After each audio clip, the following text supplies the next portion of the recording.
मोदी की चमक कम हुई है, मोदी की धमक कम हुई है, मोदी का जो करिश्मे की बात होती थी वो खुल गई है मुट्ठी। तो ऐसे में क्या कुछ मुश्किलें मोदी के लिए और शिवराज पैदा करेंगे इन मंत्रालयों के मार्फत? अरुण सर। देखिए संजीव जी, मुझे नहीं लगता कि देख नरेंद्र मोदी जी ने जो अपनी सरकार बनाई है, अभी हालांकि अभी तक उसमें बहुमत का परीक्षण नहीं साबित हुआ है, बिना सांसदों की वो नहीं हुई है, शपथ नहीं हुई है, बहुत कुछ पेच है। लेकिन जो बात, अगर देखिए नरेंद्र मोदी का स्वभाव नहीं है, सत्ता को बांटना स्वभाव नहीं है उनका, चाहे वो गुजरात में रहे हों या पिछले 10 साल में रहे हों। तो नरेंद्र मोदी शिवराज सिंह को चलने देंगे, इसमें मुझे संदेह है, क्योंकि उनकी ठीक है सरकार में बहुमत पूरा नहीं है, 32 कम है, लेकिन वो एनडीए के सदस्यों के सामने भले ही थोड़ा तालमेल कर लें, जिसके लक्षण में दिख रहे हैं, पर पार्टी के भीतर अपने बराबर वो किसी को नहीं आने देंगे। शिवराज सिंह ने संघ के आगे अपनी पूरी विनम्रता दिखाई है। शिवराज सिंह की तरफ से कभी ये नहीं कहा गया कि हमें संघ की जरूरत नहीं है, लेकिन नरेंद्र मोदी ने तो बीच चुनाव में कहलवा दिया था कि संघ की, नड्डा ने कहा, भाजपा के अध्यक्ष हैं, वही मुझे अब संघ की, चूंकि बीजेपी मजबूत हो गई है तो संघ की जरूरत नहीं है।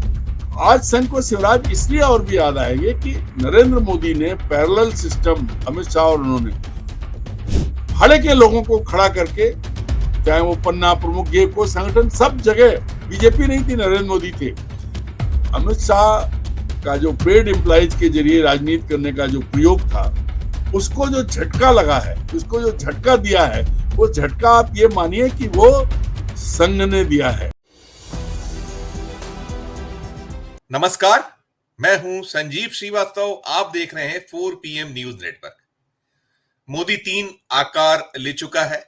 अब आने वाला जो सप्ताह है, यानी अगले सोमवार 24 जून से मोदी और उनके पूरे के पूरे जो दल है उसके कौशल की परीक्षा होनी है। तीसरी बार प्रधानमंत्री बनने के बाद नरेंद्र मोदी अब वैसे हालातों में नहीं है जैसा कि उनका पहला और दूसरा कार्यकाल था।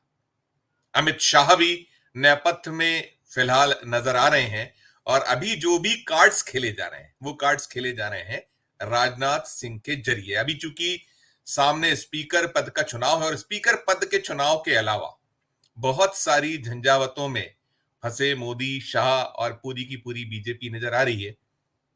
घर से आवाज उठ रही है। आरएसएस ने निशाने पे लिया था मोदी और बीजेपी को, साथ साथ विपक्ष ने भी, प्रतिपक्ष ने भी पूरी शिद्दत से, पूरी ताकत से मोदी को निशाने में लिया हुआ। और साथ साथ जैसा मैंने कहा कि अब तो घर से भी आवाजें उठ रही हैं और मध्य प्रदेश, वो राज्य जो भारतीय जनता पार्टी का गढ़ कहलाता है, वहां से भी कुछ एक्शन ऐसे हो रहे हैं और कुछ आवाजें ऐसी उठ रही हैं जो लोगों को, या जो भारतीय जनता पार्टी खेमा है, मोदी भक्त है, उन्हें भी अवाक कर रही है। अब तो ये भी हो रहा है कि जो केंद्र में मंत्री पद को लेकर मोदी को ना कह दिए जाने को लेकर खुलकर बोला जा रहा है। सीन जो कुछ है, इन सब पर बात करने, समझने के लिए चलेंगे एक खास मेहमान के पास। जुड़ गए हैं श्री अरुण दीक्षित साहब हैं, सीनियर जर्नलिस्ट है मध्य प्रदेश के। अरुण जी, आपका बहुत बहुत स्वागत है। आगे बढ़ने के पहले दर्शकों को स्मरण कराना चाहूंगा कि अरुण जी 4.5 दशकों का उनके पास अनुभव है। वे नवभारत टाइम्स के संपादक रहे उत्तर प्रदेश में संस्करण में, और साथ साथ दिल्ली में पत्रकारिता की, और मध्य प्रदेश में लंबे वक्त से वे हैं और वे इन दिनों फ्रीलांसर के तौर पर सक्रिय हैं और पूरी देश पर, मध्य प्रदेश पर निगाह बारीक रखते हैं। अरुण सर, मैं पूछना चाहूंगा, जिस तरीके से मामा एक्शन में है शिवराज सिंह चौहान, अभी 7 महीने पहले जो कुछ उनके साथ हुआ था विधानसभा चुनाव के बाद, उस चुनाव के प्रचार के चलते वो सब हमने देखा सुना, और अब मामा ने विदिशा में जो 6वीं बार चुनाव को जीता और बड़े 8 लाख से ज्यादा मतों से जीता, केंद्र में अभी मंत्री हैं, मोदी सरकार में मंत्री हैं, मोदी 3 में, 3O में।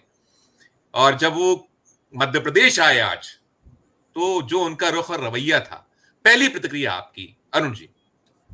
संजीव जी, ये मैंने ऐसी चीज पहली बार देखी कि यहीं रहते हैं, यहीं से जीत के गए, और लौट के जब दिल्ली से आए केंद्र में मंत्री बनने के बाद मोदी 3 में, तो कल भोपाल के लाखों नागरिक कई घंटे तक परेशान रहे। शताब्दी एक्सप्रेस जो 2:30-3 बजे आती है, उसके बाद बीजेपी दफ्तर तक शिवराज सिंह गए, तो पहली बार ये लगा, मैं पिछले 30 साल से शिवराज सिंह को देख रहा हूँ, वो कई पद धारण करके आए, युवा मोर्चे के अध्यक्ष भी बने थे, भाजपा के अध्यक्ष भी बने, फिर मुख्यमंत्री भी बने, केंद्र में भी युवा मोर्चे बने, तमाम। लेकिन कल पहली बार जितनी शिद्दत के साथ उनके लोगों ने, पूरे प्रदेश भर से लोग आए थे, खास तौर पर जिस समाज से वो आते हैं उस समाज के लोग पूरी ताकत के साथ उन्होंने भोपाल पे चढ़ाई की, और भोपाल की सड़कों पर घंटों तक शिवराज छाए रहे। वो भी तब जब भाजपा संसदीय बोर्ड के सदस्य सत्यनारायण जटिया की पत्नी का स्वर्गवास हो गया था,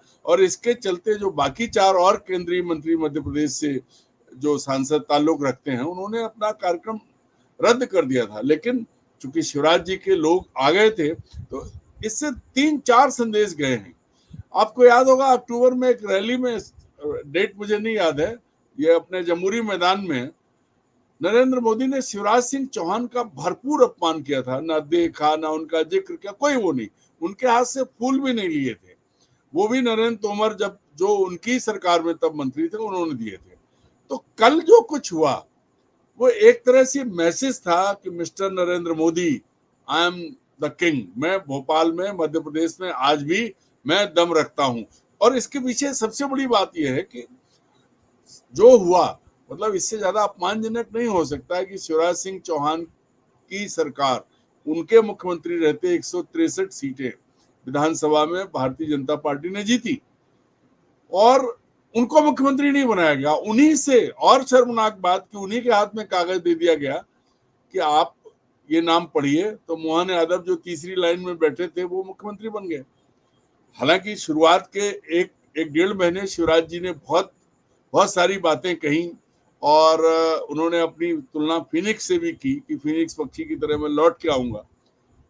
मुझे लगता है कि वो अब लौट के आए, उन्होंने बता दिया कि वो फिनिक्स पक्षी हैं। कल 2 मैसेज थे शिवराज सिंह के सम्मान समारोह में जो उनका स्वागत हुआ पूरे।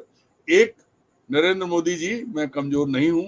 दूसरा, मोहन यादव होशियार, मुख्यमंत्री जरूर बन गए हो आप। क्योंकि आप याद करो बहुत सारी चीजें जिनको यहाँ डिस्कस करना उचित नहीं है, लेकिन शिवराज के मुख्यमंत्री पद से हटने के बाद कुछ समय तक तो ऐसा लगा था जैसे कि सरकार बदल गई, किसी और दल की सरकार आ गई। तो वो सारी चीजों को बहुत सुनियोजित ढंग से शिवराज सिंह चौहान ने बहुत सही समय पे, अन्यथा अभी सत्र नहीं शुरू हुआ, अगर कायदे से देखें तो सरकार का संकट है, बहुत सारी चीजें चुनौतियां हैं, लेकिन शिवराज सिंह अभी तो चौहान ने सांसद भोपाल सांसद में, सांसद पद की शपथ भी नहीं हुई है, अभी तो आपको हाँ, जो होनी अभी तो वो लोकसभा के विधिवत सदस्य भी नहीं है। लेकिन है। जी जी। और जो ताकत विदिशा ने उन्हें दी, 8,30,000 के करीब वोट से वो जीते हैं, तो वो ताकत उन्होंने भोपाल की सड़कों पे दिखा दी।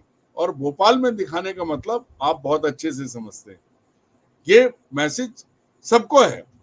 और इसमें एक और चीज जुड़ती है, ये मैसेज कब आया है? जब राष्ट्रीय स्वयंसेवक संघ के प्रमुख का बयान आ चुका है।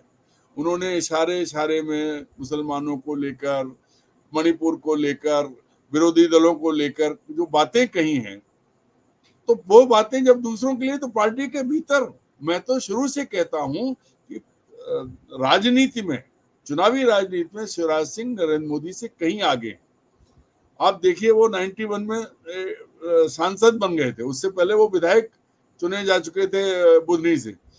फिर वो मुख्यमंत्री भी नरेंद्र मोदी से लंबे समय से ज्यादा, मतलब मोदी अगर 14 साल रहे, 13 साल रहे, तो ये 18 साल रहे हर दृष्टि। लेकिन पूरे देश में जिस तरह का अपमान प्रधानमंत्री नरेंद्र मोदी ने और उनके ग्रुप ने, जो पिछले, आप याद करो, सितंबर अक्टूबर से शुरू हुआ था, 8-9 महीने होने को आए हैं, तो 8-9 महीने में पूरा चक्र एकदम अब कंप्लीट है।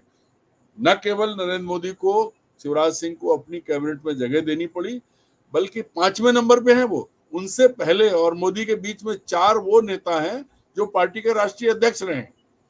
अन्यथा मोदी के बाद अगर अध्यक्षों का कद वो देखें तो शिवराज सिंह बहुत अहमियत रखते हैं।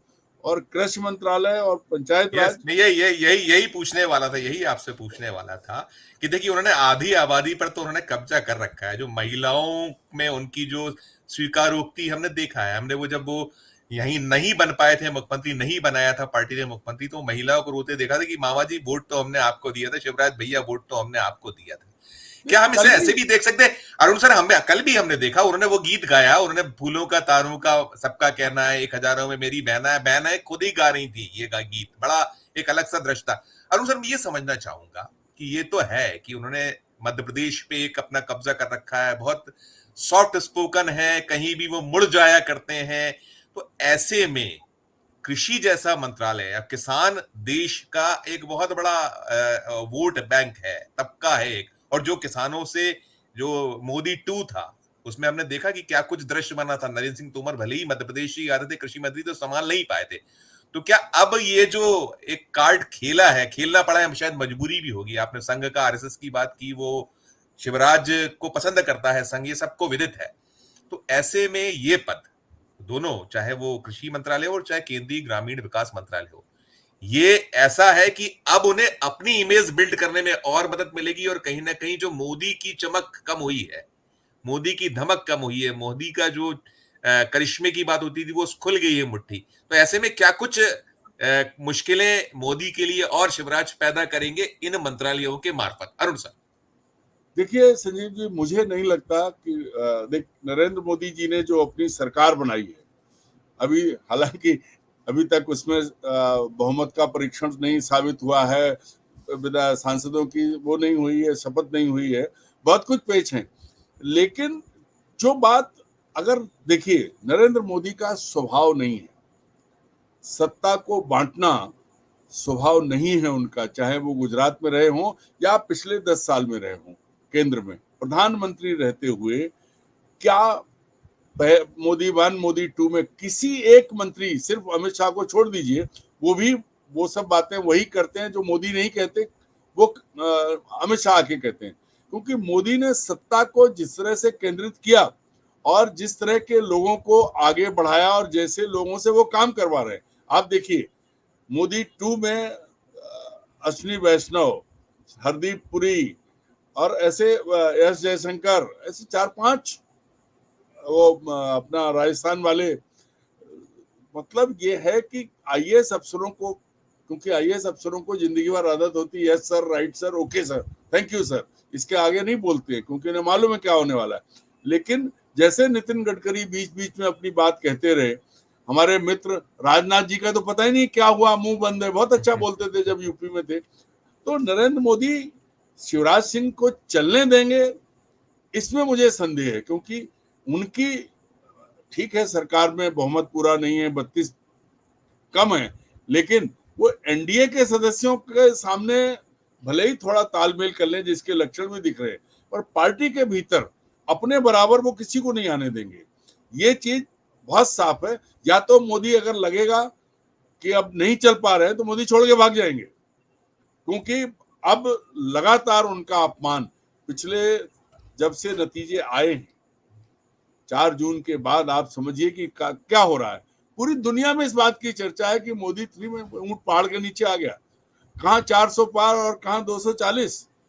और ठीक है, अब एक और चीज आप देखिए, जो बात कह रहे थे हम, शिवराज सिंह चौहान के राज्य मध्य प्रदेश में बीजेपी ने एक नया रिकॉर्ड बनाया है। जब विधानसभा चुनाव हुए तब जो हुआ, उसके बाद लोकसभा चुनाव हुए, तो जब 29 की 29 सीटें जीत के आई, मैं मानता हूं कि ईवीएम भी निशाने पे, सब कुछ है, लेकिन फिर भी वो करोड़ों, 1.25 करोड़ वोट जो लाडली बहना है, जिनके खाते में हर महीने पैसा जा रहा है, वो तो मुझे अब लगता है वो शिवराज के वजह से फिर भाजपा में आए। और शिवराज सिंह चौहान ने बड़ी विनम्रता से, देखिए मैं एक बात कहता हूं, मुख्यमंत्री पद पर वो रहे हैं, उनका, उनके साथ तमाम विवाद जुड़े हैं, तमाम घपले घोटाले सब जुड़े हुए हैं, कहीं वो नहीं, और उन्होंने अपने राजनीतिक विरोधियों को बहुत अच्छे से निपटाया है। लेकिन ये जरूर है कि वो एक किसी के पांव छू लेंगे, कहीं झुक जाएंगे, बहनों के बीच में, भांजियों के बीच में। सवाल सबसे, उनका सौभाग्य ये रहा कि कांग्रेस उनके सामने जो थी वो उतनी कमजोर रही और अभी भी है कि उन्हें कभी चुनौती नहीं लगी। अगर नरेंद्र मोदी नहीं बदलते तो शिवराज सिंह चौहान तो मुख्यमंत्री थे। सारे घोटाले, सारे घपले अपनी जगह, तो उन्होंने कनेक्ट तो किया अपने आप को, और इस वजह से वो संघ में भी लोकप्रिय हैं, वो लोगों के बीच में लोकप्रिय हैं। आप और हम अगर रास्ते में दिख जाएंगे, भले ही हमें उनका आलोचक माना जाता है, लेकिन शिवराज आंख टेढ़ी करके नहीं जाएंगे, दौड़ के गले मिलेंगे। आज भी चाहे आप हो चाहे हम हो, यही उनकी खूबी है। जबकि नरेंद्र मोदी तो अपनी तरफ किसी की परछाई भी नहीं देखना चाहते हैं। इटली का एक वीडियो जाहिर हो रहा है, पूरा उसमें घूम रहा है कि भैया वहां पर जो है एक आदमी हाथ मिला रहा है वहां का, और मुड़ के चले गए। तो ये जो फर्क है शिवराज, वो शिवराज एक वो वीडियो भी है कि उन्हें इंतजार करना पड़ा, 3 मिनट खड़े हैं वो, फिर आके कुर्सी पे बैठ रहे हैं, कैसे कोई क्या वो, नहीं मतलब उसको भाई, भक्तों वो को भी अच्छा नहीं लगा। सुब्रमण्यम स्वामी ने कहा है ना कि बिन बुलाए गए थे, गए तो कदविधि देखने के लिए, दूल्हा बनने की कोशिश करने लगे। तो ये जो परिस्थिति है, अब देखिए संघ के साथ शिवराज के रिश्ते, वो हर पद पे रहे हैं, स्वयं सेवक से उन्होंने युवा मोर्चा, प्रदेश अध्यक्ष, मुख्यमंत्री। अब पूरे प्रदेश में देखिए और चाहे दिल्ली में देखिए, संघ का जो विस्तार हो रहा है, उसमें मेरा मानना है कि शिवराज सिंह की बहुत बड़ी भूमिका है। भौतिक विस्तार की बात कर रहा हूं मैं, सिंह जी जी राष्ट्रीय स्वयंसेवक संघ का भौतिक विस्तार भोपाल में आपको हर प्रमुख इलाके में दिख जाएगा। ऐसे ही निश्चित। झंडेवालान में जो हो रहा है, उसमें शिवराज सिंह की बड़ी भूमिका रही है, और शिवराज सिंह ने संघ के आगे अपनी पूरी विनम्रता दिखाई है। शिवराज सिंह की तरफ से कभी ये नहीं कहा गया कि हमें संघ की जरूरत नहीं है, लेकिन नरेंद्र मोदी ने तो बीच चुनाव में कहलवा दिया था कि संघ की, नड्डा ने कहा, भाजपा के अध्यक्ष हैं, जी जी वही मुझे अब संघ की, चूंकि बीजेपी मजबूत हो गई है तो संघ की जरूरत नहीं है। आज संघ को शिवराज इसलिए और भी याद आएंगे कि नरेंद्र मोदी ने पैरेलल सिस्टम, अमित शाह और उन्होंने भाड़े के लोगों को खड़ा करके, चाहे वो पन्ना प्रमुख, ये को संगठन, सब जगह बीजेपी नहीं थी, नरेंद्र मोदी थे। अमित शाह का जो पेड एम्प्लॉइज के जरिए राजनीति करने का जो प्रयोग था, उसको जो झटका लगा है, उसको जो झटका दिया है, वो झटका आप ये मानिए कि वो संघ ने दिया है, संघ की वजह से मिला है। और ऐसे में संघ जरूर चाहेगा कि पैरेलल एक लाइन बड़ी करे। तो मैं तो बहुत लंबे समय से कहता आ रहा हूं कि अगर हर दृष्टि से अगर शिवराज सिंह, नरेंद्र मोदी का विकल्प कल खोजा जाएगा, तो शिवराज सिंह सबसे पहले खड़े हैं, जितना जितना जिस तरह का उनका अनुभव है। तो ऐसे में जो है, कल पहले नहीं बोले तो एक बार उन्होंने भी तब याद करिए, चुनाव के दौरान, विधानसभा चुनाव के दौरान, डिंडोरी मंडला की अपनी रैली में ये सवाल उठा दिया था कि मुझे मुख्यमंत्री बनना चाहिए कि नहीं बनना चाहिए। उसी के साथ नरेंद्र मोदी को फिर से उसके साथ प्रधानमंत्री ही होना चाहिए। जी जी उसी के साथ सवाल उठा दिया था, उसके बाद तस्वीर बदली थी। तो जी कल जी बिना कुछ बोले शिवराज सिंह चौहान ने सबको मैसेज दे दिया है, राज्य की सरकार को और केंद्र की सरकार को। अब बिल्कुल इस पे कैसे रिएक्ट करेंगे नरेंद्र मोदी, ये हमें और आपको देखना है। बिल्कुल ठीक कह रहे हैं अरुण सर कि कल उन्होंने बिना कुछ बोले संदेश दिया। और दूसरी चीज एक और है अरुण सर, आपने अपमान की भी बात कही, मोदी को जो अपमान झेलना पड़ रहा है मध्य प्रदेश से, कल एक बहुत सिग्निफिकेंट और बात हुई है कि जिसमें जो फग्गन सिंह कुलस्ते सीनियर लीडर हैं, वो ट्राइबल नेता हैं, और उनको बड़े बड़े पद पर बात चली। अटल बिहारी वाजपेयी सरकार में वो एमओएस थे, उनका कहना रहा है कि मैंने एमओएस पद फिर मुझे मिल रहा था, ठुकरा दिया। इसे कैसे देखिएगा, इसको लेकर आपका क्या विचार है अरुण सर?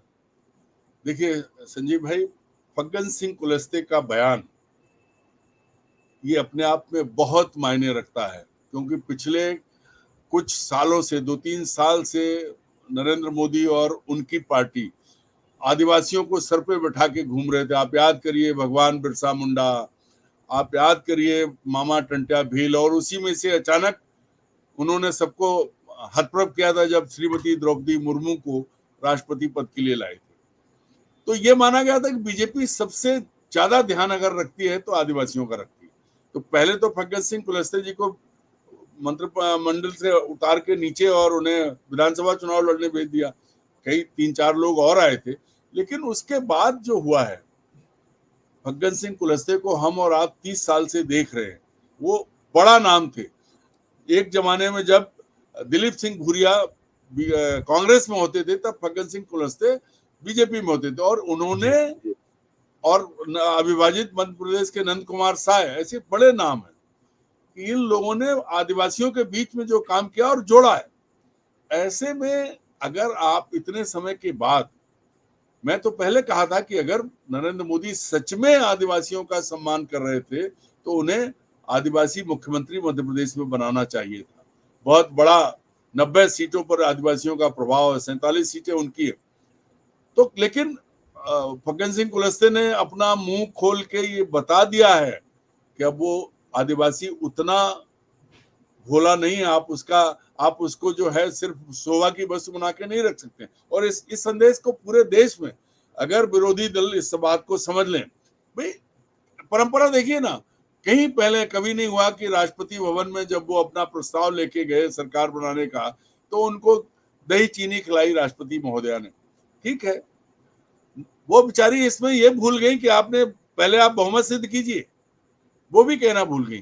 तो आदिवासी किस स्तर तक अपने एहसान उतारते हैं वो सबने देख लिया आप। और दूसरी तरफ उनका शोषण कैसे होता है ये बात फग्गन सिंह कुलस्ते ने अपनी पीड़ा जाहिर करके कर दी है। पहले भी जब उनको दोबारा दूसरे उसमें बनाया गया था तब भी उन्हें केंद्रीय कैबिनेट मिनिस्टर होना चाहिए था। झारखंड के और उधर के उड़ीसा के तो आप बना रहे हो, लेकिन मध्य प्रदेश के आदिवासी नेता का क्या दोष है जो उसको आप राज्य मंत्री रखे हुए हो। तो ये जो चीज है फग्गन सिंह का बोलना बहुत बहुत गंभीर मामला है। और अगर विपक्ष में दम है तो इसको तो पूरे देश में आदिवासियों के बीच में ये बात जाएगी। और भाई भाजपा तो नहीं उठाएगी, विपक्ष को उठाना है। जैसे उन्होंने संविधान दिखाया था उत्तर प्रदेश और लोकसभा के चुनाव के दौरान, वैसे ही आदिवासी प्रेम की असलियत भी दिखा सकते हैं। बिल्कुल बिल्कुल बहुत बिल्कुल, बड़ी बात कही है फग्गन सिंह कुलस्ते ने, इसको बिल्कुल हल्के में नहीं लिया जाना चाहिए। बिल्कुल। मैं फाइनली एक सवाल करूंगा, छोटा सा जवाब चाहूंगा समय की पाबंदी के साथ, कि क्या मध्य प्रदेश वो राज्य हो रहा है जहां से मोदी के लिए आने वाले वक्त में बड़ा सिरदर्द पैदा होने वाला है, उनकी मुश्किलें ये राज्य बढ़ाने वाला है, ऐसा हम मान सकते हैं कि ये सब जो हो रहा है? देखिए, पहले अभी सबसे पहले नरेंद्र मोदी के सामने अपनी सरकार को स्थिर करने की चुनौती है। उसके बाद फिर बीजेपी का नया अध्यक्ष चुना जाएगा क्योंकि नड्डा एक्सटेंशन पर है। अब उस दौरान जो चीजें हो रही हैं, मैं फिर कहता हूं कि मोहन यादव को नरेंद्र मोदी ने पसंद किया था, अमित शाह ने पसंद किया था, विधायकों ने नहीं चुना था।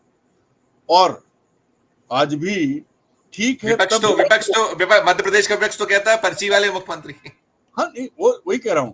तब ये सही है कि नरेंद्र मोदी और अमित शाह के डर की वजह से विधायकों ने सवाल, क्या खुद शिवराज सिंह नहीं बोले, अन्यथा वो भी कह सकते थे कि वोटिंग कराइए, मैं भी दावेदार हूं, लेकिन उन्होंने नहीं कहा। पर अब ऐसी स्थिति नहीं है। अब आप उन्हें कुचल के दबा के नहीं रख सकते हैं। क्यों? कि अब वो भी दिल्ली पहुंच गए।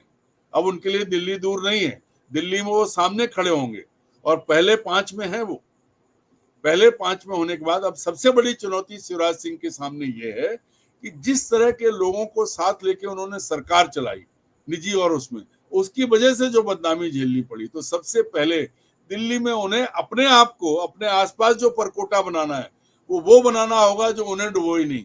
अन्यथा अगर पुरानी तरह के लोग उनके आसपास गए तो आप ये भी मान लीजिए, मैं बहुत जिम्मेदारी से कहता हूं कि नरेंद्र मोदी इन्हें वहां से बेदखल करवा देंगे छोटी सी किसी चीज को लेके। तो शिवराज सिंह के लिए अब वो जो बैलेंसिंग रस्सी पे जैसे नट चलता है ना, कलाबाज दोनों तरफ से, इनको उस तरह से चलना है। लेकिन मौका है और वो साबित कर सकते हैं। और मुझे अभी भी लगता है कि आज की तारीख में ना राजनाथ, ना गडकरी, ना कोई और, अमित शाह तो कहीं नहीं, अगर शिवराज सिंह का नरेंद्र मोदी के सामने संघ की पसंद का कोई विकल्प आएगा तो 5वें नंबर के शिवराज पहले नंबर पे पहुंच जाएंगे। बिल्कुल, और इसका संकेत उन्होंने दे दिया है। बिल्कुल ठीक है, बिल्कुल ठीक कह रहे हैं। बहुत महत्वपूर्ण बात कही है कि वो 5वें नंबर से पहले नंबर पहुंचने की स्थिति बनने की है और उन्हें अब संभल कर चलना होगा और बहुत खरामा आगे बढ़ना होगा। अरुण जी, आपने हमारे दर्शकों के लिए बहुत शानदार जानकारी दी। हमारे जो मध्य प्रदेश से जुड़े सवाल थे उसका बेबाक और बहुत ही विश्लेषणात्मक जवाब दिया। बहुत धन्यवाद अदा करेंगे। बहुत बहुत धन्यवाद, बहुत बहुत शुक्रिया, बहुत धन्यवाद। अरुण दीक्षित साहब, जिन्होंने स्पष्ट कर दिया है कि जो खेल है सारा जो होना है, अभी तो नरेंद्र मोदी को अपने आप को संसद में जो उनका बहुमत है उसे सिद्ध करना है और उसमें बहुत कठिनाई नहीं आनी, लेकिन आगे आने वाला जो वक्त है, जैसे साधना है, उस साधने वाली स्थिति बहुत महत्वपूर्ण होने वाली, और साथ साथ जो अंदर अपने दल से जो चुनौतियां हैं, उन चुनौतियों में शिवराज सिंह चौहान एक बहुत महत्वपूर्ण कड़ी है, और वो ऐसी कड़ी है जो कब 5वें से पहले नंबर पर पहुंचने में कामयाब हो जाएगी, उसे कोई भी आश्चर्य नहीं होगा अगर वो पहुंचते हैं तो। लेकिन हाँ, शिवराज को खुद को भी संभल संभल कर चलना होगा, ये अरुण जी बता रहे थे। इस चर्चा में इतना ही। हम फिर किसी नए विषय, किसी नई चर्चा के साथ आपके समक्ष प्रस्तुत होंगे। हमारा अनुरोध कि हमारे चैनल को लाइक कीजिए, सब्सक्राइब कीजिए, और यदि आपने ज्वाइन का बटन नहीं दबाया तो ज्वाइन का बटन जरूर दबाइए। और ये चर्चा आपको कैसी लगी, हमारे इस वीडियो के कमेंट बॉक्स में जाकर कमेंट जरूर कीजिएगा। साथ साथ प्यार बनाए रखिए और देखते रहिए 4 PM न्यूज नेटवर्क। धन्यवाद, नमस्कार।